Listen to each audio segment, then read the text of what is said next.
नमस्कार। न्यूज़ डंका में आप सभी का स्वागत है। मैं महेश विचारे। दोस्तों, प्रधानमंत्री नरेंद्र मोदी ने किसी चैनल से जब बात की, एक इंटरव्यू उनका हुआ और उसमें एक महत्वपूर्ण मुद्दा उन्होंने उपस्थित किया, जिसके बारे में पिछले कुछ सालों से चर्चा शुरू है। जब से 2014 में नरेंद्र मोदी ने कमान संभाली प्रधानमंत्री की, तब से एक सवाल बार बार उठाया जा रहा है कि प्रधानमंत्री प्रेस कॉन्फ्रेंस क्यों नहीं लेते, पत्रकारों से क्यों संवाद नहीं करते। वैसे देखा जाए तो वो अलग अलग चैनल से जो पत्रकार आते हैं उनको इंटरव्यू देते हैं, उनसे बात करते हैं। अभी भी लोकसभा चुनाव के माध्यम में हम लोग देख रहे हैं कि अलग अलग चैनल के पत्रकारों से वो बात कर रहे हैं, अलग अलग प्रश्नों के उत्तर दे रहे हैं। लेकिन पिछले कुछ सालों से ये सवाल उपस्थित किया जा रहा है कि प्रेस कॉन्फ्रेंस क्यों नहीं लेते। वही सवाल उस चैनल के पत्रकारों ने उनसे पूछा कि आप पत्रकार परिषद क्यों नहीं लेते, पत्रकारों का सामना क्यों नहीं करते। इस तरह से सवाल उपस्थित किया जाता है। तो उस पर प्रधानमंत्री ने कहा कि आजकल जो पत्रकार हैं, मीडिया में हैं, प्रिंट मीडिया में हैं, तो ये एक विचारधारा अपनाते हैं, एक विचारधारा दूसरों पर थोपने की कोशिश करते हैं, और इसके वजह से मैं उनके साथ बात नहीं करना चाहता। क्या उनका एक एजेंडा तय हो चुका है और इसके वजह से वो अगर तटस्थ नहीं है तो उनसे बात करने में कोई मतलब नहीं है, ये प्रधानमंत्री का कहना है। तो ये बिल्कुल सही है, क्योंकि 2014 में जब से प्रधानमंत्री आए नरेंद्र मोदी, जब से उन्होंने कमान संभाली, तभी से यही देखा जा रहा है कि नरेंद्र मोदी की सरकार कैसे गिराई जा सकती है, किस तरह से नरेंद्र मोदी की सरकार देश के ऊपर एक अन्याय है, किस तरह से नरेंद्र मोदी की सरकार गलती से चुनी गई है, लोगों की ये गलती है इसमें, यह बताने की कोशिश बार बार मीडिया की तरफ से हुई है। देखा जाए तो हर कोई मीडिया यही बोलता है कि जो प्रस्तापित होता है, जो सरकार बनती है, उसकी आलोचना करनी चाहिए। निश्चित तौर पे सरकार की आलोचना होनी चाहिए, लेकिन अगर सरकार जिस जगह पे गलती करती है, जो कमियां हैं उनके पास, जो दोष है उनके, उसके बारे में निश्चित तौर पे चर्चा होनी चाहिए। वो गलतियां दिखानी चाहिए लोगों को, उसके बारे में लिखना चाहिए। लेकिन वो भी लिखते वक्त एक तटस्थता होनी चाहिए कि इसमें सुधार हो जाए, सरकार इन कमियों को दूर करके एक अच्छी सरकार चला सके। इसके लिए पत्रकारों ने काम करना चाहिए, ना कि वो सरकार गिराने के लिए।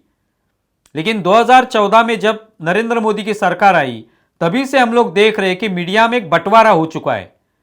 कुछ लोग जो हैं वो सरकार की आलोचना करने के नाम पर ये पूरी सरकार कैसे गिर जाए और कांग्रेस की या विपक्ष की सरकार कैसे आए, विपक्ष में जो भी पार्टियां हैं उनकी सरकार कैसे आए, इसके बारे में सोचने लगे हैं, इसके बारे में काम करने लगे हैं।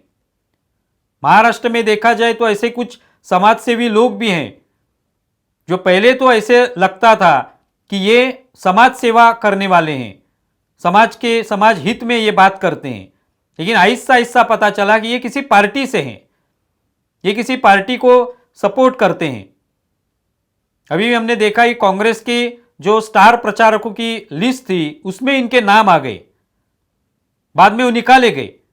लेकिन उससे लोगों को पता चलता है कि ये सिर्फ समाज सेवा नहीं करने के लिए नहीं आ गए हैं, ये समाज सेवा का चेहरा पहने हुए, एक मुखौटा पहने हुए इसमें शामिल हो चुके हैं, किसी पार्टी में शामिल हुए, किसी पार्टी को सपोर्ट कर रहे हैं, और जो भारतीय जनता पार्टी को परास्त करना चाहते हैं, हराना चाहते हैं।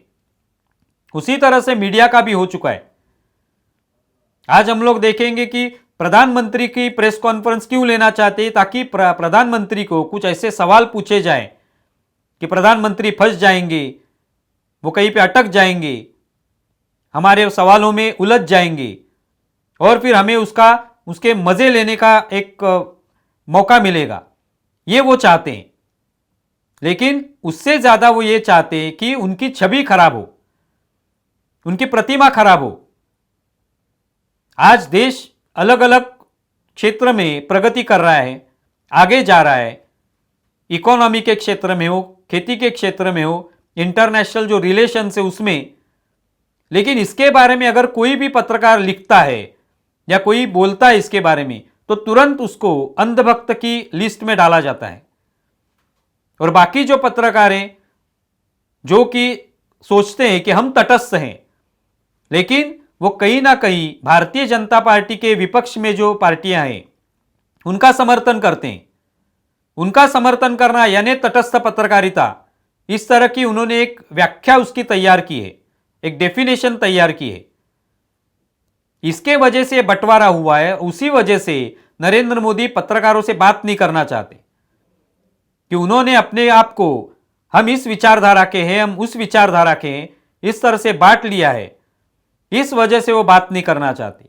दूसरी बात, नरेंद्र मोदी ने यह तय किया जब वो सत्ता में आए तभी कि जब भी वो विदेश दौरे पे जाएंगे तभी किसी भी पत्रकार को अपने साथ नहीं लेके जाएंगे।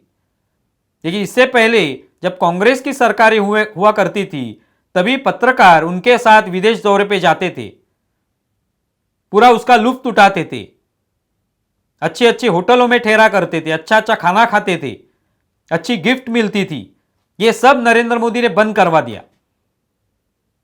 आपको अगर आना है तो आप अपने खर्चे से आइए, आपको अगर कवर करना है तो कीजिए। आज का तो जमाना ऐसे है कि आज तो पूरी तरह से डिजिटल मीडिया है, सब वीडियो उपलब्ध होते हैं, सभी भाषणों के, सभी जहां पे भी प्रधानमंत्री का दौरा होगा उस जगह की पूरी रिपोर्टिंग आ जाती है। तो आज वहां पे जाने की भी जरूरत नहीं होती है, अपनी बात आप रख सकते हैं, आप लिख सकते हैं सोशल मीडिया पे। तो इसके वजह से मीडिया की जो बात है कि हमें प्रेस कॉन्फ्रेंस लेने दीजिए, इसका कोई मतलब नहीं बचा है अभी। तो इसलिए नरेंद्र मोदी कहते हैं कि एक विचारधारा थोपने की कोशिश मीडिया की तरफ से होती है। आज देखा जाए तो संजय राउत रोज पत्रकार परिषद लेते हैं सुबह, और भी राहुल गांधी भी लेते हैं, बाकी भी पार्टी के विपक्ष के जो लोग हैं वो पत्रकार परिषद लेते हैं। लेकिन हम देखते हैं कि उसमें संजय राउत कुछ भी बोलते हैं या राहुल गांधी की जो भी भूमिका रहती है उस पर कोई कड़े सवाल नहीं पूछता। पिछले बार राहुल गांधी को किसी ने सवाल पूछा तो राहुल गांधी ने बताया कि आप कहीं भाजपा से तो नहीं है। आदित्य ठाकरे को किसी ने एक बार सवाल पूछा तो आदित्य ठाकरे ने कहा कि आप क्या वहां से आए हैं क्या। इस तरह की अगर बातें होती हैं तो इसका मतलब यही होता है कि आप एक विचारधारा को चाहते हैं, एक विचारधारा के पत्रकार ही अपने साथ चाहते हैं। तो इससे बेहतर है कि आप पत्रकार परिषद ही ना लें, प्रेस कॉन्फ्रेंस ही ना लें।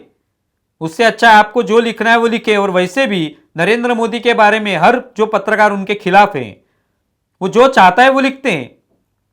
देश के लिए कुछ भी अच्छा हो फिर भी उसके बारे में नहीं लिखते। उससे लगता है उनको कि शायद देश की हित में कुछ हम लोग लिखेंगे तो शायद इसका फायदा नरेंद्र मोदी को होगा, इसलिए वो देश के हित की कभी बात नहीं करते। कुछ भी अगर घटना घटती है तो उसका किस तरह से नरेंद्र मोदी पर परिणाम हो सके, नरेंद्र मोदी की प्रतिमा इससे खराब कैसे हो सके, इस तरह से वो घटना जो है उसको दर्शाया जाता है। तो ये आजकल पत्रकारिता में हो रहा है। और इसके वजह से बहुत सारे पत्रकार जिनको चैनल से या प्रिंट मीडिया से निकाला गया, क्योंकि इन्होंने एक अपना एजेंडा, अपनी विचारधारा थोपने की कोशिश की। वो अगर तटस्थ तरीके से पत्रकारिता करते, सिर्फ जो घटना घटी है, जो न्यूज हुई है उसके बारे में वो अगर लोगों के सामने कुछ उसके सत्य या तथ्य रखते और चाहते कि उसमें से जिन पर अन्याय हुआ है, जो पीड़ित हैं, उनको न्याय मिले, सरकार की तरफ से न्याय मिले, तो वो ठीक होता। लेकिन वैसे नहीं हो रहा है। और ये पत्रकारिता का एक तरीके से कहा जाए तो ये विफलता पत्रकारिता के सामने है। और इसके वजह से नरेंद्र मोदी ने एक करारा जवाब दिया है कि आप लोग एक विचारधारा थोपने की कोशिश करते हैं, इसके वजह से मैं प्रेस कॉन्फ्रेंस नहीं लेता। आप इसके बारे में क्या सोचते हैं ज़रूर बताएं। हमारा ये वीडियो ज़्यादा से ज़्यादा शेयर करें और हमारा यूट्यूब चैनल सब्सक्राइब करें। धन्यवाद।